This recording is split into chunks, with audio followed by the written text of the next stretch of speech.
So today the topic what we are going to discuss is limitations of financial statements, and also we'll discuss about the concepts of what is an operating cycle is all about, and then we'll try to understand how to classify an item as a capital.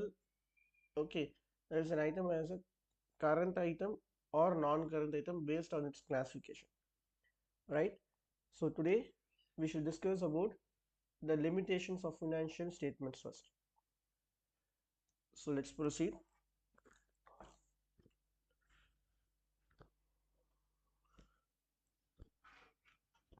Just a minute.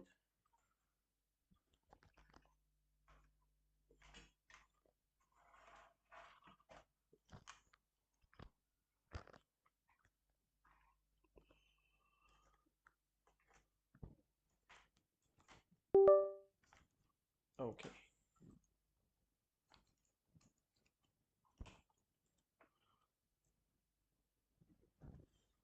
So the first limitations is it is historical records. So what does it mean? Financial statements are based on the past, that is previous records, which is historical in nature. Okay, so financial statements are based on the past or historical data. Okay, while the parties, that is shareholders or the investors, are more interested in knowing about the present position. So usually any individual will very eagerly want to know about the present or about the future. No one would like to know about the past. Okay, so financial statements are purely based on the past or the historical data, while parties who are interested in the financial statements will be eagerly awaiting for it, knowing the present position or if not the future prospects of the concern. That is one of the drawback, the demerit. Second one, it has been affected by an estimates. Okay, so affected by estimates, that means we make an estimate assumption. So on the base of this also we have a limitation. Financial statements are nothing but it are the outcome of accounting concepts and the conventions which have been combined with the estimates. So in accountancy, we do some analysis or we do some estimations. Okay, in financial statements, which is nothing but it is the outcome of your accounting concepts. There are various accounting concepts, so it is the outcome of your accounting concepts and conventions which is combined with your estimates. For example, the stock valuation, so valuing your stock price or provision for depreciation, etc., are based on the estimates. We are doing some estimates on those values. Therefore, the financial statements are not free from bias. So hence, financial statements are not free from bias. Now moving on to the third concept, different accounting practices. The third demerit is different accounting practices. The financial statements can be drawn up on the basis of different accounting practices. So we can draw the statement of your financial statements. Okay, the statement of financial statement can be drawn up on the basis of different accounting practices. For example, about depreciation. Okay, which method is being adopted? So depreciation can be provided either on the straight line basis or on the WDV basis. So this is one of the concept. In the same way, okay, valuation of stock. whether at cost price or market price, whichever is being what lesser. So likewise we have various assumptions, okay, on which we take some decisions. So that is different as per the accounting practices. So as I said, example is depreciation can be provided either on the straight line basis or on WDV basis. And profit earned or the loss what has been incurred, okay, will be different when different practices are being followed. Any doubt in the first three concepts, in the first 3 points? No, sir. Okay, moving on to the fourth. Qualitative elements are ignored. We don't consider the quality, we consider only the quantity. So as it says, financial statements provide only financial information.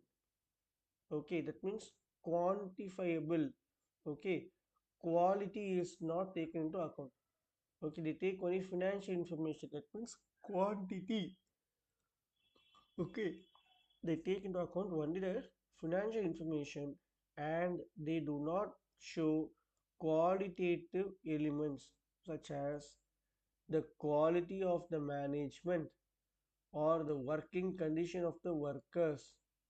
If not, okay, the public relations, etc., because they cannot be measured in money terms. Why they are not being taken into account? Because we cannot measure them in the terms of money, right? We can't measure them in the terms of money. That's the reason we will not be able to take them into account. And next comes is the price level changes. Okay, price level changes. Even the price level changes are not considered, they have been ignored. So it says very clearly different assets are shown at historical cost. So we are following something called historical cost concept, whereby okay, the assets are being shown at a historical cost. There is different assets, whether it is a current assets or a fixed assets, you show them at a historical cost. Financial statements therefore ignore the price level changes. So you are showing your financial statements, okay, as per the historical cost, and therefore you ignore the price level changes, or you present a value of assets. Hence, financial statements do not reflect current market position. So this is the most important point, whereby we don't take into account the price level changes. We only try to okay record them the value of assets. So different assets will be shown at a historical price or historical cost. Financial statements therefore ignore the price level changes or the present value of the asset. Therefore, financial statements do not reflect the current market position. They only reflect the price of a element, but they may not reflect the current market position. The last concept is all about the demerit is cannot meet the purpose of all parties. Okay, it cannot meet the purpose of all parties. So what they trying to say, the number of parties interested in the financial statements is large. So there are n number of people. Okay, number of parties interested in your financial statement is large, and their interest vary. So even the people's interest or intention will vary, okay, accordingly. Financial statements therefore cannot meet the purpose of all the interested parties. So it cannot meet the requirement of all the interested parties in one single shot. So that's the demerit of this particular concept. I hope you all got it. Now I want you to take the notes of this six topics by yourself by taking into account whichever is required, eliminating the unwanted segments. So it is going to be 5:50 in my watch. It's 5:48. I'll give you maximum 10 minutes time. Maximum by 6 o'clock. I want you all to get thorough with these 6 points and also keep marking up the doubts. So keep marking up the key points, whatever you have it, right? So 10 minutes, make sure that you understood the concept, you learn the side headings, you also write the concepts in your own words if you want it, or if not, at least from the keywords, you try to frame the sentence. Once you are done with this, we'll move on to the next concept that is called as your accounting cycle. We'll learn something called what is accounting cycle, and further we'll have some okay problems for understanding, and we'll move on to major head and subhead. Please do the following: complete this limitations of financial statements.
Have you all completed or still work is going on? Is everyone completed?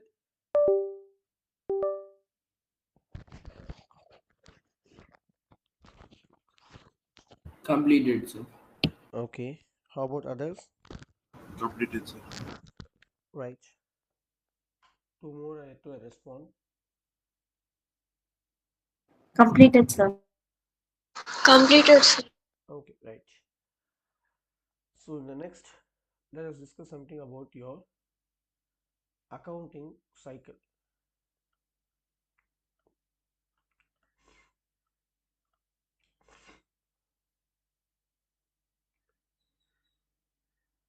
Before that, we learn about this provision and reserves. Okay, before we go to the concept of accounting cycle, let us try to understand the differences between provision and reserve. The first and foremost, when you talk about your provision, it is basically a liability, and it is nothing but it is a diminution, reduction in the value of an asset, or it is an estimated loss. So basically provision is a liability, and it is a decrease or diminution in the value of an asset, or it is basically an estimated loss. On the other hand, when you talk about reserves, it is basically a shareholder's money. Okay, it's basically a shareholder's money. Okay, the second about the purpose. So first about the nature we discussed, next about the purpose. So what purpose we need to allocate provision, and what purpose we are maintaining reserves. Provision is created for some specific purpose, say depreciation, expenses, etc. So for a specific purpose, you are maintaining a provision, you are creating a provision. On the other hand, reserve may be created for a specific purpose, like debenture redemption reserve, and it may not be created for a specific purpose, like general reserve. So as they say very well, the reserves may be created for a specific purpose, like debenture redemption reserve, and it may not be created for a specific purpose, like general reserve. That means what you're trying to say, it may be created for a specific purpose.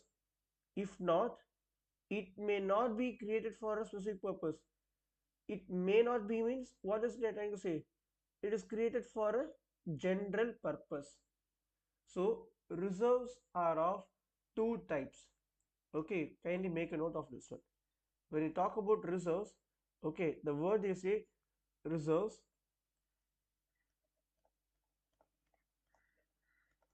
So reserves basically there are two types. One, it is general reserve. Okay, the first type of reserve is general reserve, and the second type is specific reserve. So these are two types of reserves, general reserve or specific reserve. This general reserve is a free reserve. It is a free reserve. Why do we call them as a free reserves? It does not have any restrictions. So this general reserve, okay, they don't have any restrictions or conditions. They don't have any restrictions or conditions for their usage. Excuse me. Excuse me. So general reserve is a free reserve, and they don't have any restrictions or conditions, okay, on its usage. That means it can be used for any purpose. That is the reason the name is given as general reserve. That's why we call them as a free reserve. Whereas specific reserves, if you see, they are not free reserves.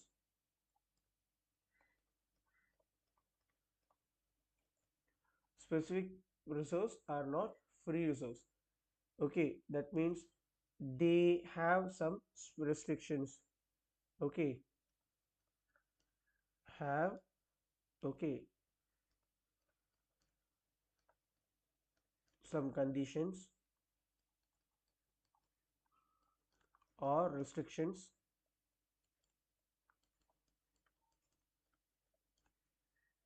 on its usage.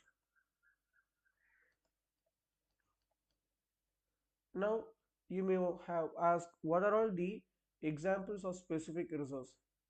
Let me mark it here. Example for specific reserves are WCR, that is worksman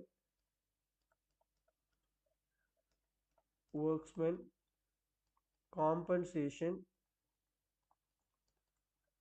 reserve. IFR, investment fluctuation reserve. The next one is CRR, capital redemption reserve. The next is DRR, debenture redemption reserve. The next is CR, capital reserve. The next is you have your RR,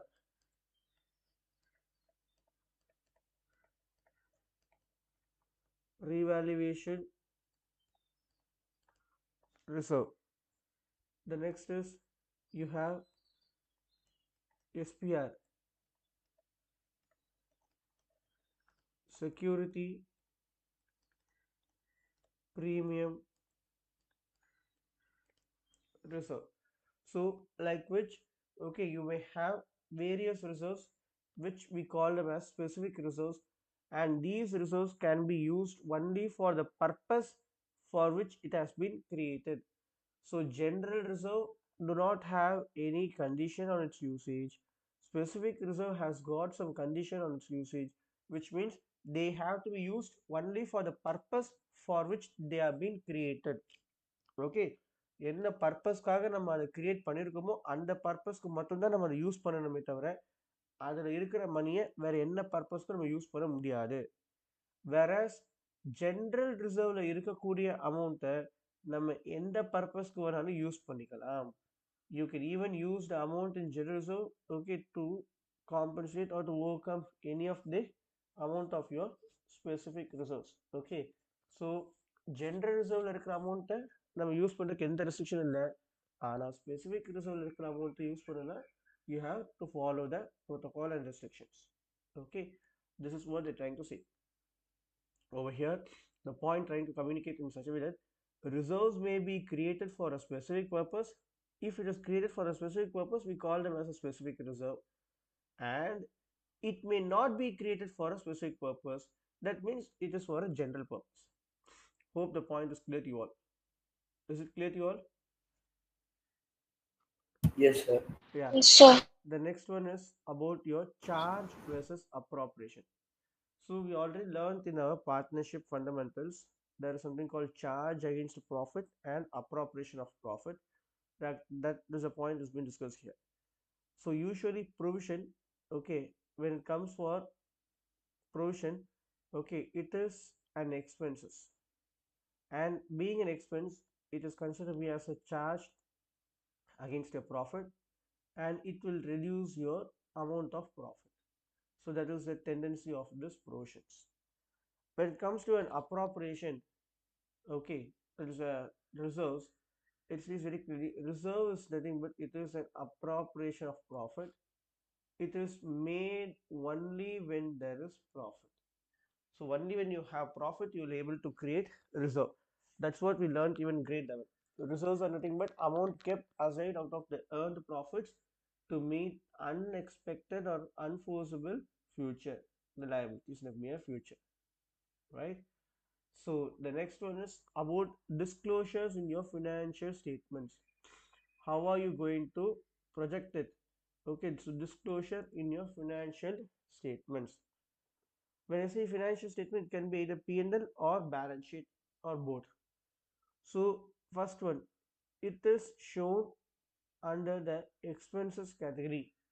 Okay, it is shown under the expenses in the statement of P&L. How come? Because we have said very clearly in a previous point, whether it's a charge or appropriation means, okay, it is an expenses. Okay, as I declared, it is an expenses over here. Obviously, okay, it has been shown under the expenses category of your statement of P&L. Moving on to the reserve, it is shown in the balance sheet under the category of shareholder funds.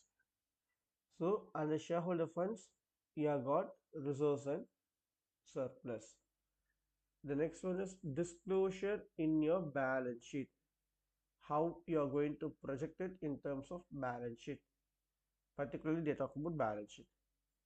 So here, provisions are shown under the long-term provisions and also under the term called short-term provisions.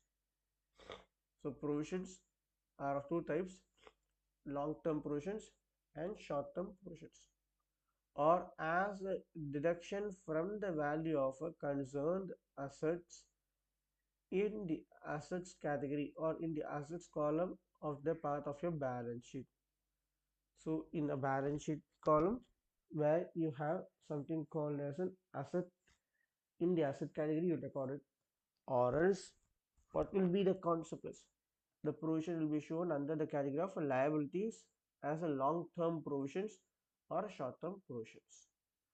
Whereas about the reserves, reserve has been shown, okay, in the separate item under the category of reserves and surplus in the equity and liability part of your what balance sheet. So reserve will appear as a separate heading called as reserves and surplus under the category of equity and liability part of your balance sheet.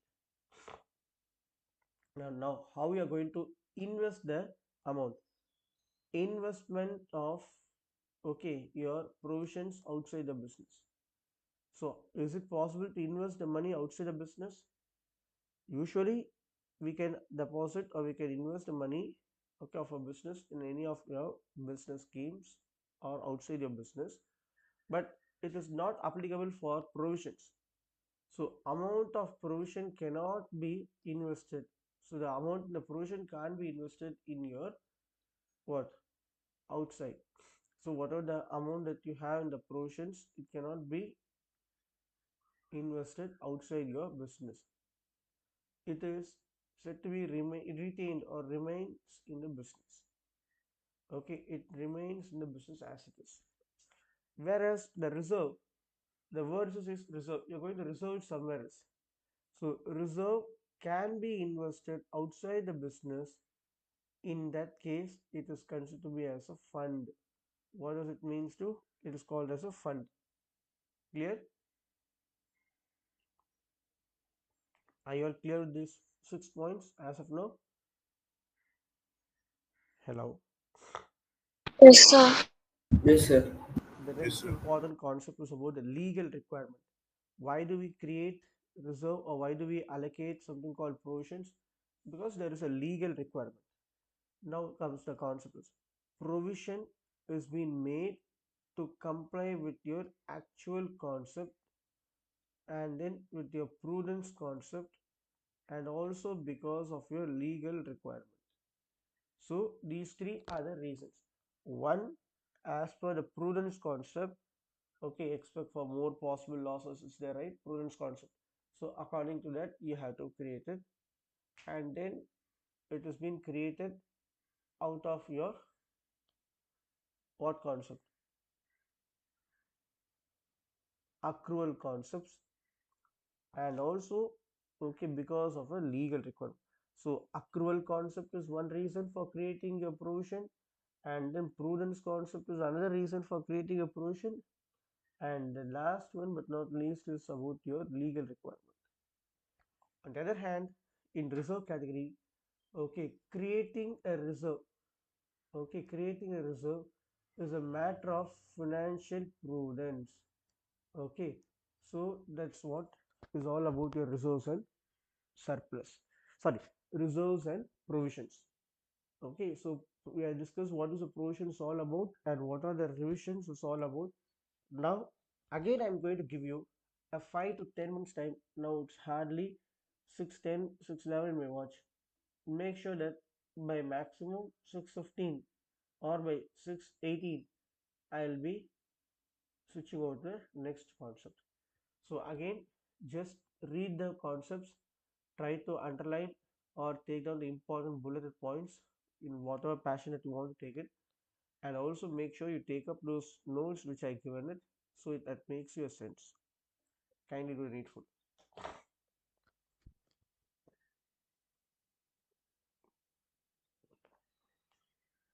Once if you're done, let me know.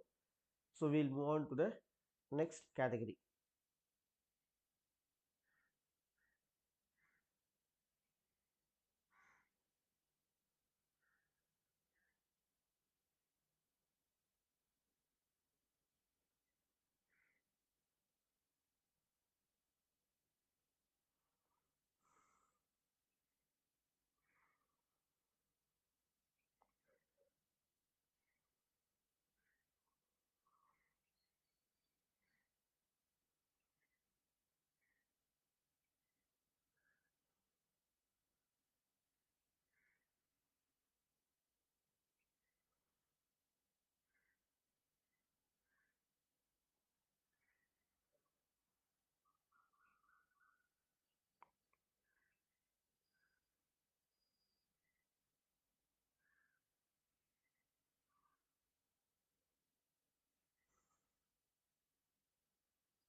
Once if it's done, let me know.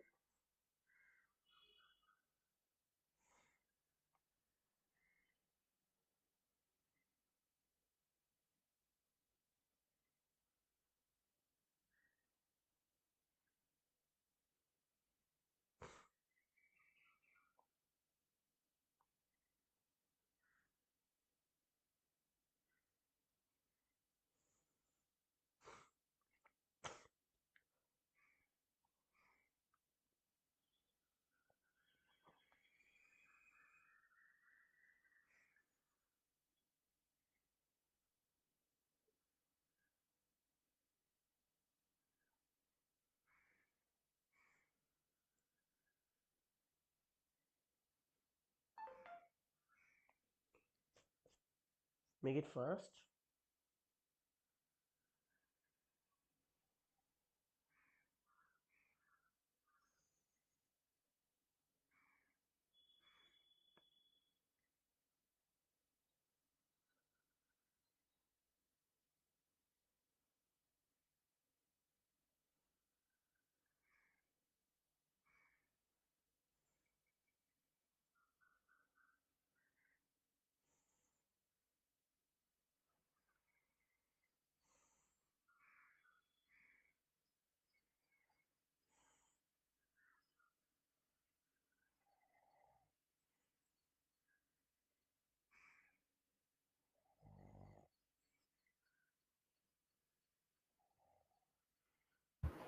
Completed, sir. Yes, correct. We'll wait for others also.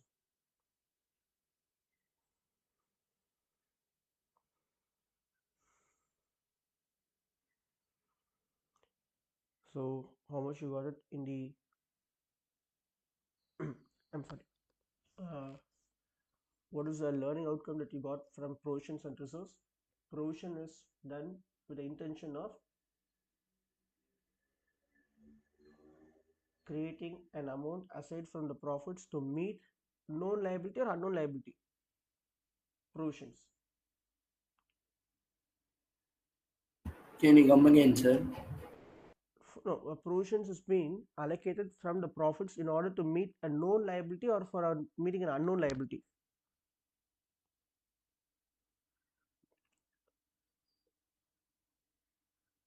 When it's useful for a known liability or unknown liability, kana?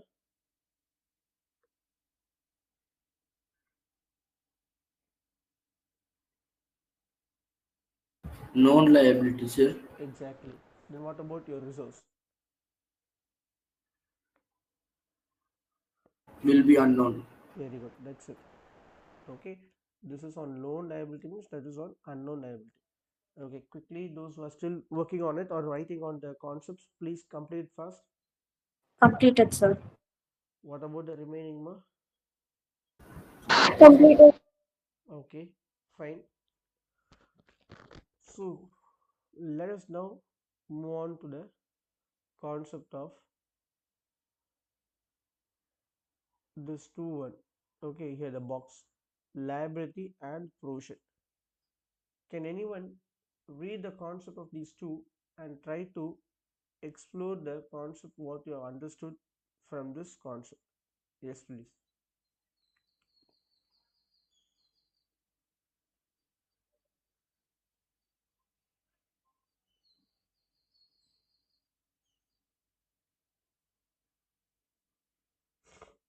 Can you proceed with this liability and provision? What is given in the box?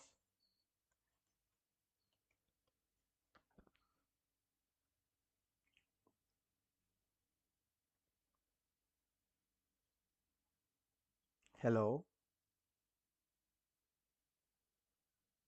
Yes, sir. Can anyone read this topic? Liability Yes. and provision. Liability and provision. The term to liability and provision differ from each other as follows. Liability. The term liability is used where the amount of the liability is known. For example, salary for the March 2023 of rupees 1 lakh is payable. It is classified as shown outstanding salary liability because the liability and the amount is known. Provision. The term provision is used where the liability is known to the existing, but the amount is not known. It is estimated with substituent accuracy provisions. If the providing as expense is a charge against profit and is transferred to the debit of the statement of P&L. Example for provision: provision for doubtful debts, provision for discount on debtors, provision for depreciation, provision for warranties, provision for repairs, provisions for expenses, provisions for tax, etc. Okay. So now what else they have said? It is said very clearly about liability means liability is used where the amount of liability is known. So if you know this is what I have to pay, this is amount I have to make a payment, then that is known to you. Liability is known. For example, okay, salary for the month of March 2023 of rupees 1 lakh is payable. So whereby I know the amount, how much is payable. It's 1 lakh is payable. So if it is known, it is liability. It is classified or shown as an outstanding salary, which is a liability because liability and the amount, okay, is being known in this case. When anything is known to us, it's a liability. Now comes for the provisions. The term provision, okay, is being used where the liability is known. Again, how they are using, see, provision for depreciation. Say for example, provision for depreciation. When you know how much is the depreciation amount to be charged, okay, then it becomes a known value. When you don't know the value, then it becomes an okay provisions. So provisions is being used where the liability is known to exist, but the amount is not known. So if the amount is not known, then it will be written as provisions.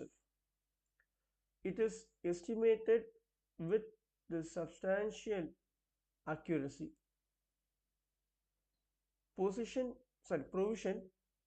if for expenses, it is a charge against a profit and has been transferred to the debit of your statement of P&L account. Thereby, examples of provisions are okay.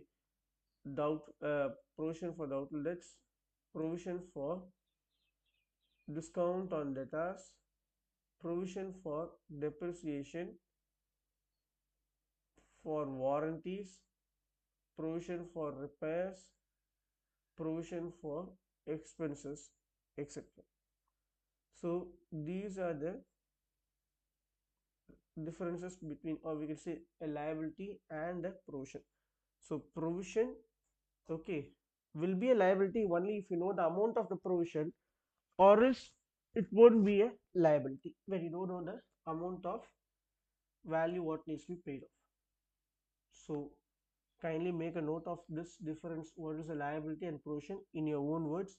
Then we'll switch over to our main concept called accounting cycle.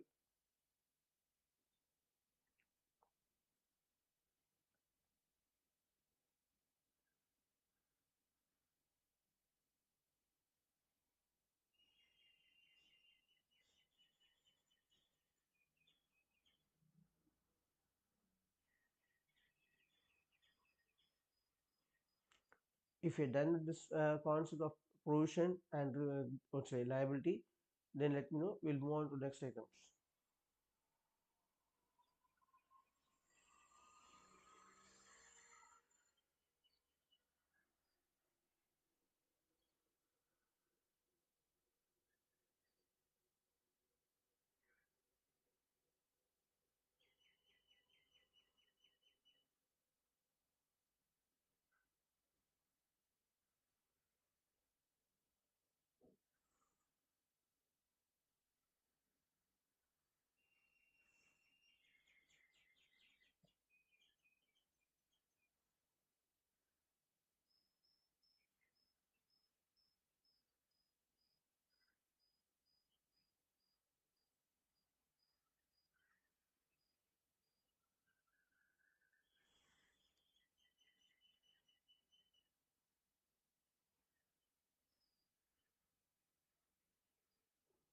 Hello,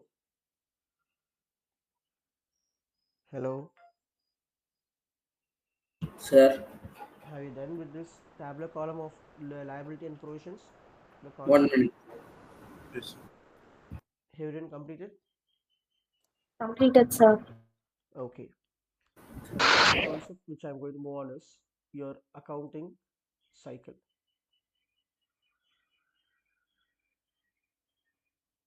which we call this as an operating cycle chart. Yes. Can anyone read the concept of operating cycle? So Please. the term operating cycle is defined in Schedule 3 of the Company Acts 2013 as follows. Operating cycle is the time between the acquisition of an asset or processing and its realization into cash and cash equivalents, where operating cycle cannot be identified. It is assumed to be of 12 months. Proceed, proceed. Operating cycle means the time taken by company to acquire an asset for processing and converting it into cash and cash equivalents. For example, in a manufacturing company, operating cycle for a product will be the time taken to purchase raw material, processing it to make finished product, selling it and converting it into cash and cash equivalents. In case operating cycle cannot be identified, it is assumed that business has no operating cycle of 12 months. The effect of operating cycle is that in case operating cycle is of a period of more than 12 months, all liabilities of that business are classified or shown as current liability if they are due for settlement within 18 months from the date of balance sheet. Hmm. So what does it mean? If they're due for a settlement within 18 months from the date of balance sheet, okay, how it is being classified. So basically, operating cycle is mean what? It is nothing but time period. When the word you use cycle is nothing but it is denoting to a time period, and it is something related with your operations. Okay, your business operations. So operating cycle is being defined in which particular category? Is been defined in Schedule 3 of the Companies Act of 2013. What is trying to express? What they are trying to define it as? It is being defined as follows. Number one, operating cycle is a time between the acquisition of an asset. You have taken over an asset for what purpose? For the processing purpose, and its realization into cash and cash equivalent. For example, I have invested some money, okay, in a project which needs some materials to be produced. So I am in the production process. So for production process, what I should do, I have to purchase the raw material, and then I have to convert those raw material into a finished product. While doing this process, okay, I am purchasing the raw material, which is nothing but I am acquiring assets. Raw materials are nothing but stocks are nothing but investments are nothing, sorry, inventories are nothing but it is our asset. I repeat it, when I am in the production process, I have to purchase some raw materials. The raw material what we purchase is called stock, otherwise we call them as a closing stock, or we may call them as a stock, okay, or inventories, and this becomes a part of an asset. So I am purchasing an asset, that is what they said. I am acquiring, okay, acquisition of an asset for what purpose? For processing purpose. And it is also said very clearly that, okay, it's realization into cash and cash equivalent. That means I have to convert the amount, okay, what I have spent on the purchase of the material, okay, slowly into cash and cash equivalent, so that what will happen when I purchase it to, when I convert them to cash and cash equivalent, only then the cycle gets completed, or else it is an incomplete cycle. A cycle, operating cycle, will get complete only when the assets which has been purchased, okay, has got completely complete, only when you are converting them into a cash and cash equivalents. Where the operating cycle cannot be identified, suppose if you can't able to identify the operating cycle, whether it is 12 months or 18 months or how many months they adopted, okay, so where operating cycle cannot be identified, what they said, it is assumed to be as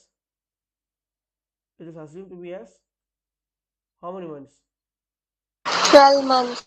Okay, so this is the one which I have to keep in mind. Operating cycle, when it is cannot be identified, okay, when we are declaring that it can't be identified, in that case only it is 12 months.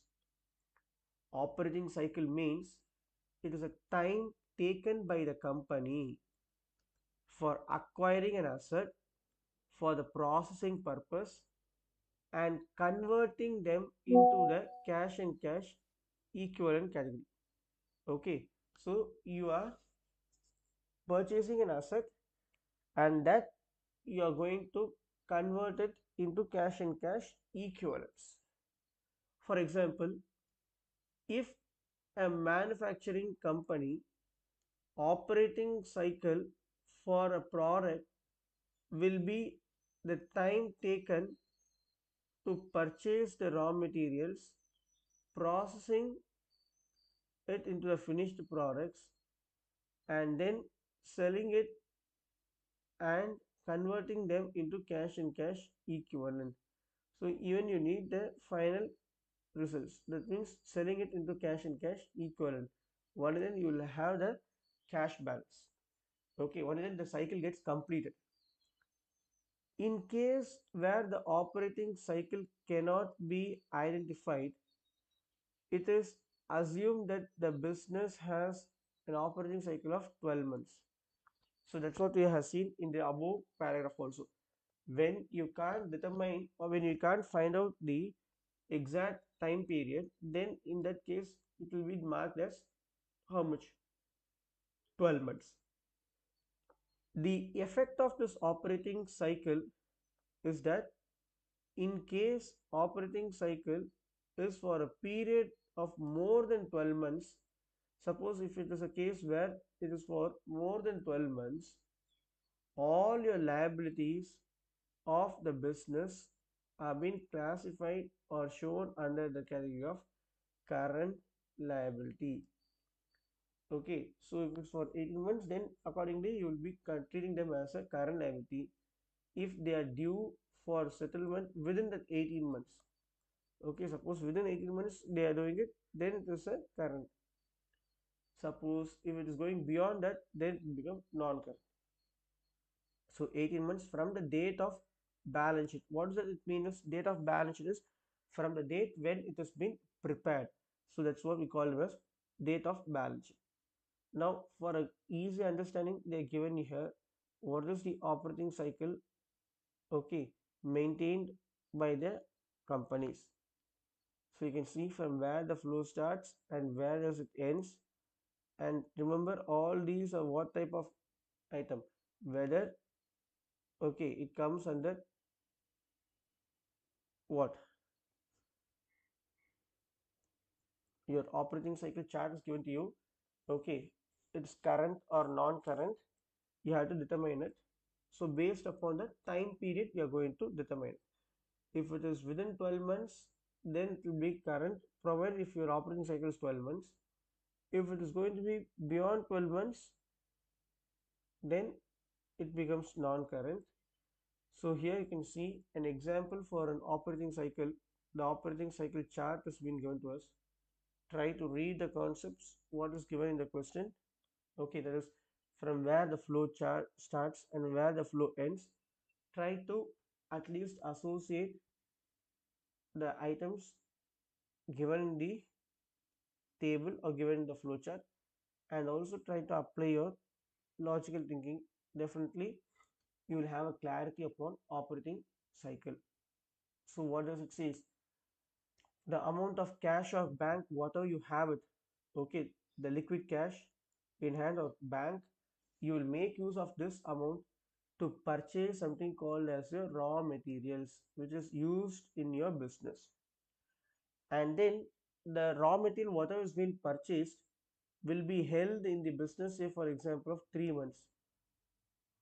Now after making use of it for 3 months, it has to be okay set into the process. So processing the raw material to the manufacturer finished goods. So only if you put into the manufacturing process, it comes out as a finished goods. So for the processing, the time taken can be marked as 4 months.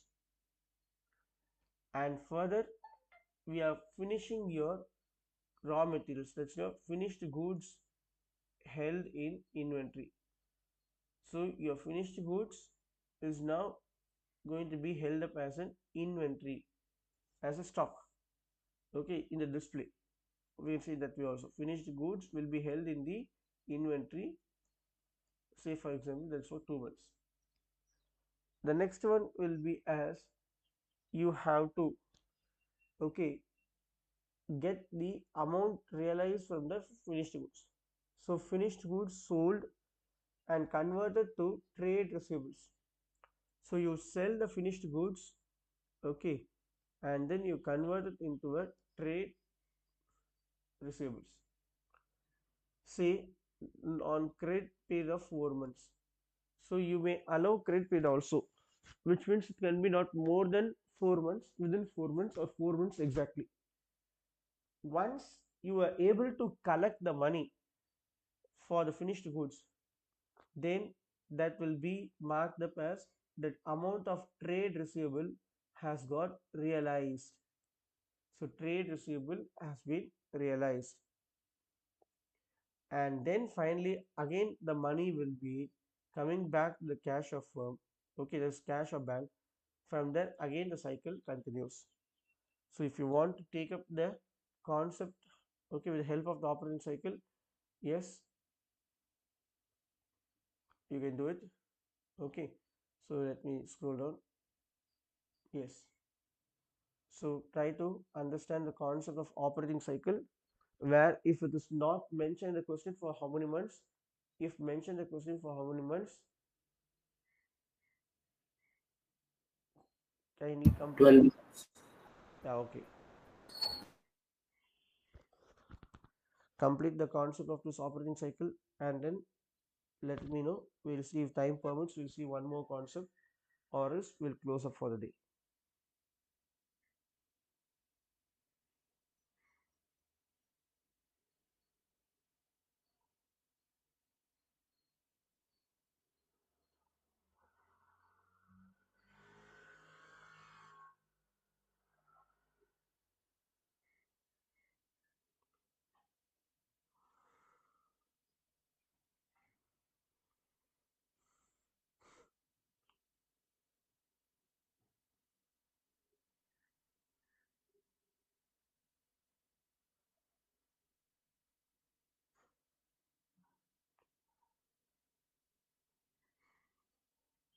Any doubts first in understanding this concept of operating cycle for any person?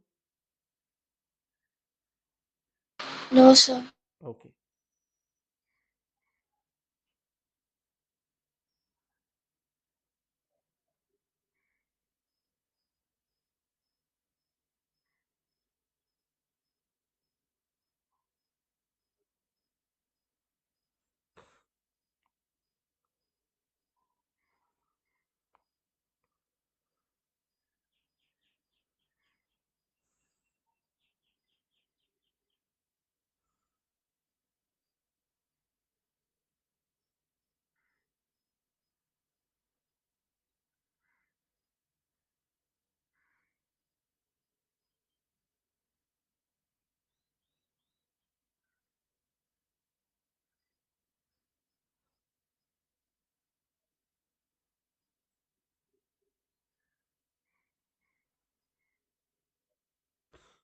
If you're done, yes, you can tell me, we can close it off, and then we'll move on to the next concept.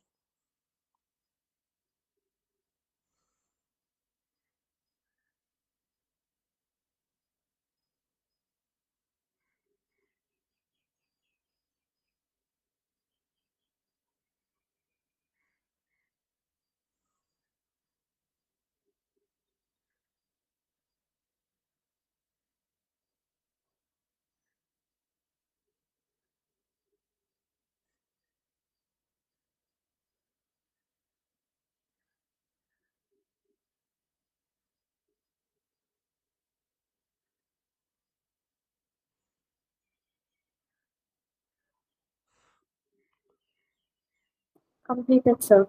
Okay. What about the others for now? Completed, sir. Okay.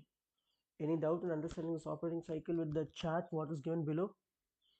There is a chart also given to you for a detailed explanation. Just try to understand the chart, and then we'll move on to the next category if time permits. Let's see.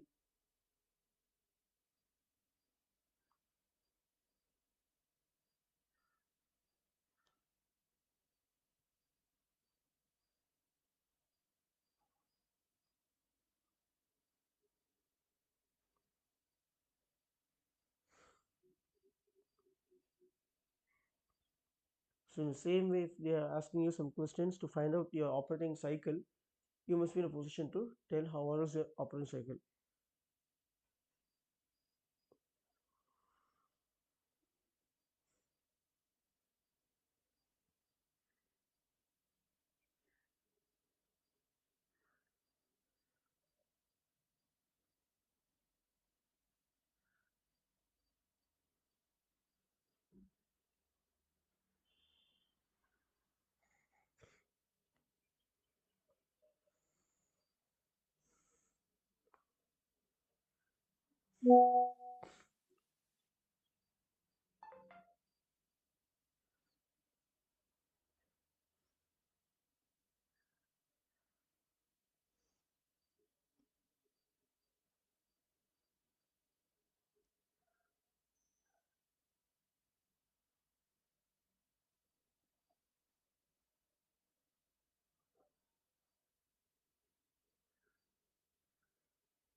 Kindly let me know if it is got over the image.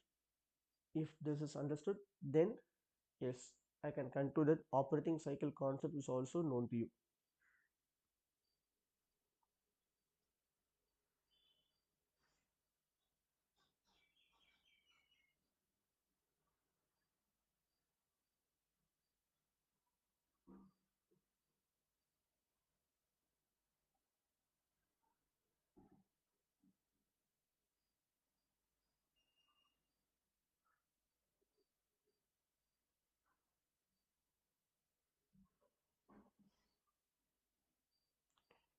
Have you all taken this operating cycle chart?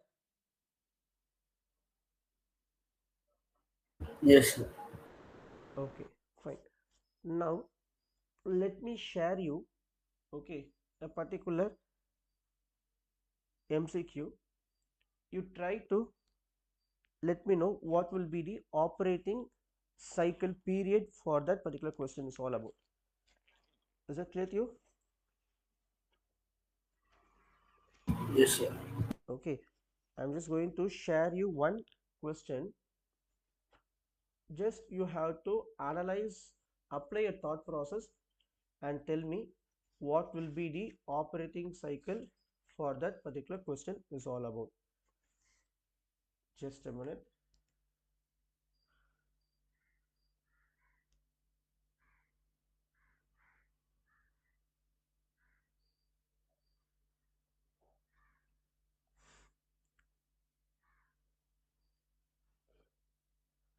I'm just taking a snap of the question.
Yes, I shared in the group a question. Let us discuss about that. Let me see whether you're able to get the answer for me or not.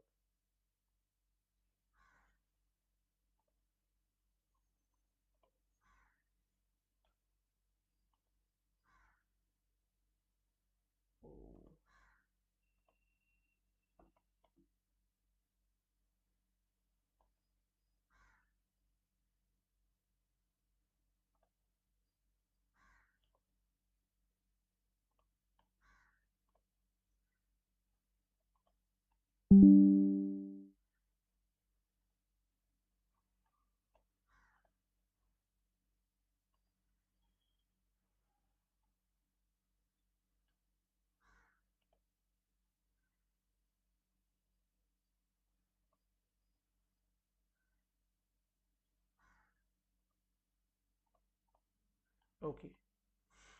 the question number 31. In the following case, what is going to be your operating cycle is? 6 months, sir. Okay, so what will be your answer? 6 months. Okay, you're saying 6 months. Okay, which means 2 months is going in the purchase of raw material 1.5, and 1 that gives you as 3, 4.5. 4.5 plus 1.5 is 6 months. Able to understand? Yes, sir. Okay, so like this, they'll ask you a question to find out or locate the operating cycle from the given image. Unless and until if you don't know what is the operating cycle or what is all about the concepts, we will not be able to give a clear cut image. Is it clear to you all? Yes, sir. Okay, fine. So let us stop it over here. Now, in the first chapter, we are still yet to be covering the topic so called major head and subheads. Once the major and subhead is got over, then automatically we'll move on to the chapter number 2 from part A. Okay, we'll move on to part A, chapter number 2, that is goodwill topic, and then we'll come back to the second unit in part B. Is it clear to you all? Yes, sir.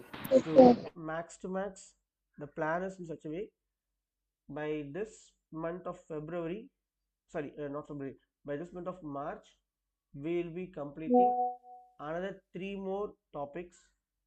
So, whereby at least 5 chapters would have got over by the month of March, and 3 chapters I have planned for the month of April. So, that means by April 30, I might be completing altogether 8 chapters out of 14 chapters. That means more than 50 percentage, right? If we go in this ways, definitely we'll able to complete, okay, more than the 50 percentage of the unit by the month of April. And yes, even in the month of May, we'll try to complete few more topics. So max to max, we need to complete our syllabus by August or by September. Okay, that means we started in the month of February. So Feb, March, April, May, June, July, August. Okay, so by August or by September, we'll try to put an end for the accounting, and then onwards you will be given regular question paper of 80 marks or 40 marks for practice. It will be different types of questions. That means one paper of 80 marks will be entirely MCQs alone. Okay, only on MCQs you will be writing a test. One MCQ, one question paper of 80 marks will be of 4 marks category. One question paper of 80 marks might be of, okay, 6 marks category. One might be in the case of, okay, 3 marks category, or 3 and 4 mixed together. Like it, you'll be given n number of question papers for solving and for the practice purpose. Clear? So this is what the plan which I have it for you. Okay, again I'm saying it, focus is very important. At the time when we teach, it may look like the concept is very simple. We understood the concept. There is nothing, okay, what is it, more complex in the process. It is quite simple. But unless and otherwise, if you don't pay your attention or do it with sincerity and seriousness, even the known things will become an unknown at any point of time. தெரிஞ்ச விஷயமும் தெரியாம போயிடும். Okay, unless and otherwise, if you don't do a regular systematical process daily, at least half an hour or 1 hour, you need to allocate the time for doing accountancy problem. Whatever be the concept is, next day, whatever the exam might be, whether it may be term exam or periodical exam or class test, whatever it may, daily 1 hour, irrespective of whatever the exam or whatever your submission is, You need to work out on accountancy, only then you'll able to manage that time. If not, obviously you lose some marks because of your time management, and some marks you lose it because of lack of practice. So you'll have to burn your fingers. So please take a call before you proceed anything. Thank you. Thank you, sir. Welcome. Thank you, sir. Welcome.